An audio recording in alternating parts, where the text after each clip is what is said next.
Viral sekolah di pelosok desa, penampakan dinding papan sederhana.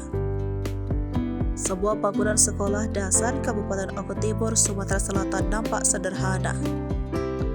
Bangunan sekolah itu berada di Dusun 5, Desa Sukabumi, Kecamatan Cempaka, Kabupaten Oku Timur, Sumsel. Dari video beredar, nampak sekolah itu hanya diisi oleh beberapa siswa saja dengan kondisi kelas dan meja belajar seadanya. Kepala Dinas Pendidikan dan Kebudayaan Kabupaten Oku Timur, Wakimin, menjelaskan, sekolah tersebut merupakan sekolah filial, di mana sekolah filial itu mengindukkan ke SD Negeri 1 Sukabumi. Artinya bukan sekolah induk, melainkan sekolah khusus yang berfungsi memberikan pendidikan bagi murid-murid yang lokasinya jauh dari sekolah induk.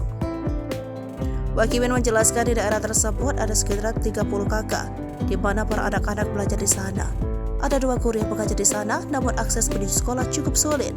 Bisa diakses kendaraan roda 4, itu pun mendukung musim kemarau. Selanjutnya, apabila ditempuh menggunakan sepeda motor lewat Sukabumi, akses ke lokasi sering banjir, terlebih lagi musim hujan saat ini. Sekolah filial yang dibangun pada tahun 2014 tersebut saat ini hanya memiliki 18 siswa. Namun untuk tahun depan belum tahu apakah masih ada murid atau tidak. Jika dibangun dengan biaya yang besar, lokasi sulit dijangkau.